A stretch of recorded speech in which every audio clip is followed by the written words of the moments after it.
भाग 1 पहली जिंदगी अधूरी मोहब्बत। वर्ष 1920 वाराणसी के घाट।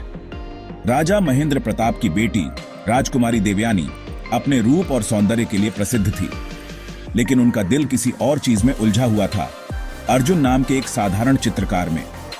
अर्जुन घाटों पर देवी देवताओं की पेंटिंग बनाया करता था। उसका हुनर इतना बेजोड़ था कि लोग उसे भगवान का वरदान कहते थे। लेकिन देवयानी के लिए वह केवल एक कलाकार नहीं, बल्कि उसकी आत्मा का साथी था। समाज की बंदिशें, जात पात की दीवारें और एक राजकुमारी का एक आम आदमी से प्रेम करना, यह सब राजा महेंद्र प्रताप को मंजूर नहीं था।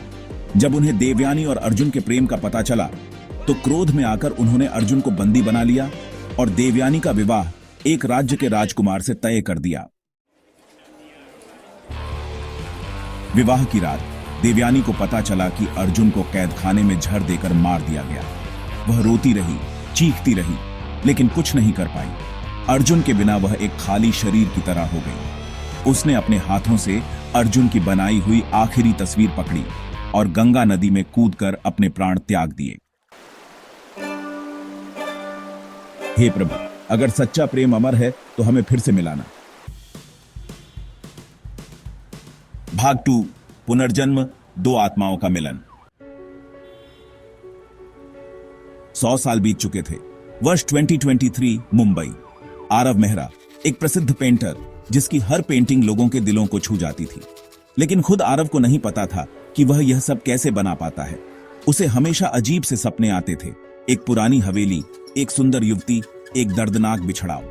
दूसरी ओर रिया वर्मा, एक इतिहास की छात्रा, जिसे पुराने समय की कहानियों में गहरी दिलचस्पी थी।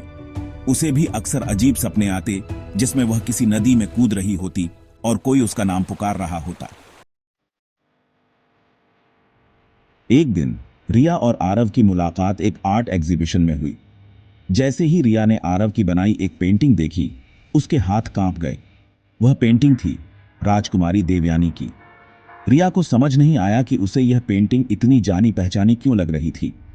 वह दौड़कर आरव के पास आई और पूछा, यह पेंटिंग तुमने कहां से बनाई?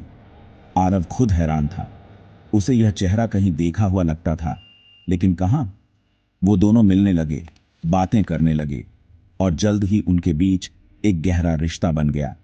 लेकिन उनकी आत्माएं पहले ही सब कुछ जान चुकी थीं। एक दिन वाराणसी की यात्रा के दौरान गंगा घाट पर खड़े होते ही दोनों को अजीब सा एहसास हुआ।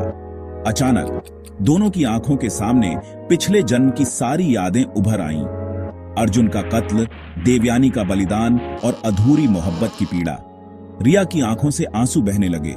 उसने कांपते हुए कहा, आरव, मैं देवयानी हूं और मैं अर्जुन। हमने वादा किया था ना फिर से मिलने का।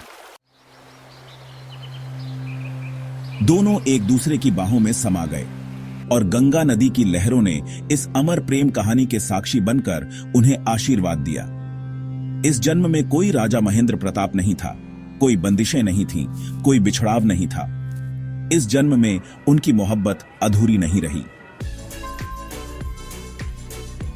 For more stories, please like and subscribe our channel, Reincarnation Revealed.